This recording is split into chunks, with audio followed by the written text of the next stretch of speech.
Hello friends, welcome to my channel. இன்றைக்கி நம்ம சேனலில் சாப்பாட்டு அரிசியில் குக்கரில் பார்த்தீங்கன்னா ஒரு மசாலா ரைஸ் வந்து எப்படி செய்கிறதுன்னு சொல்லி பார்க்கலாம். ஸோ இந்த மசாலா ரைஸ் பார்த்திங்கன்னா ரொம்பவே டேஸ்ட்டாக இருக்குங்க.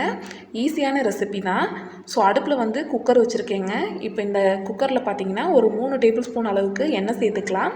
நான் பார்த்திங்கன்னா இன்றைக்கி தேங்காய் சேர்த்துருக்கேங்க. ஒரு சின்ன துண்டு பிரியாணி இலை சேர்த்துக்கலாங்க. ஒரு சின்ன துண்டு பட்டை இந்த மாதிரி உடச்சி வச்சுருக்கேன், இதையும் சேர்த்துக்கலாம்.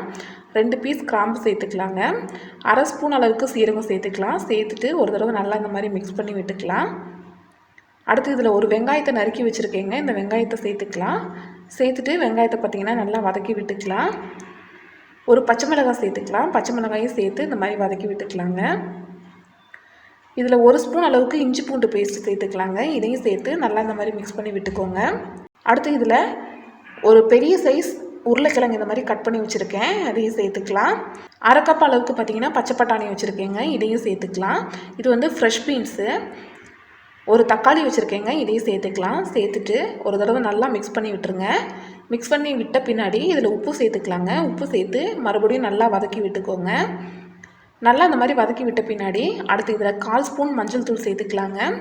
1 ஸ்பூன் மிளகாய் தூள் சேர்த்துக்கலாம். அரை ஸ்பூன் அளவுக்கு கரம் மசாலா சேர்த்துக்கலாங்க. ஒரு 1/4 ஸ்பூன் அளவுக்கு பார்த்திங்கன்னா சோம்பு சேர்த்துக்கலாம். சோம்பு தூள் இருந்தால் சோம்பு தூளாக கூட சேர்த்துக்கோங்க. ஸோ இந்த மாதிரி சேர்த்துட்டு நல்லா இந்த மாதிரி வதக்கி விட்டுக்கலாங்க. பச்சை வாசம் எல்லாம் போகிற அளவுக்கு நல்லா வதக்கி விட்டுக்கலாம்.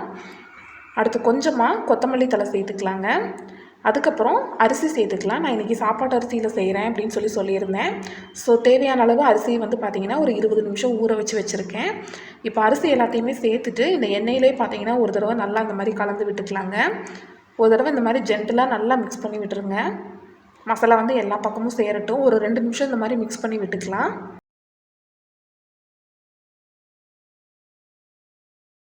நல்லா இந்த மாதிரி மிக்ஸ் பண்ணி விட்ட பின்னாடி இந்த அரிசிக்கு தேவையான அளவு தண்ணி வந்து சேர்த்துக்கலாங்க. நான் தேவையான அளவு தண்ணியை ஒரே தான் அளந்து வச்சு மொத்தமாக சேர்த்துக்கிட்டேன்.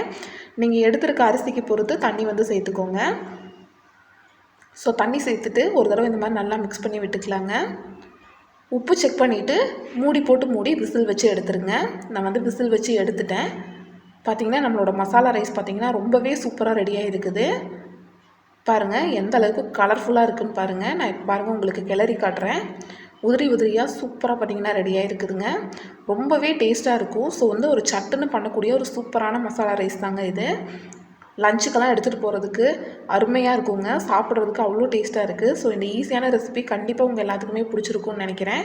வீடியோ பிடிச்சிருந்ததுன்னா லைக் பண்ணுங்கள், ஷேர் பண்ணுங்கள், கமெண்ட் பண்ணுங்கள். மறக்காமல் நம்ம சேனலை சப்ஸ்கிரைப் பண்ணி பக்கத்தில் இருக்க பெல் பட்டனை கிளிக் பண்ணி ஆளுங்கிற ஆப்ஷனை செலக்ட் பண்ணி வைங்க. அப்போ தான் நம்ம போடக்கூடிய எல்லா வீடியோஸோட நோட்டிஃபிகேஷனுமே உங்களுக்கு வரும். தேங்க்யூ ஃபார் வாட்சிங் ஃப்ரெண்ட்ஸ்.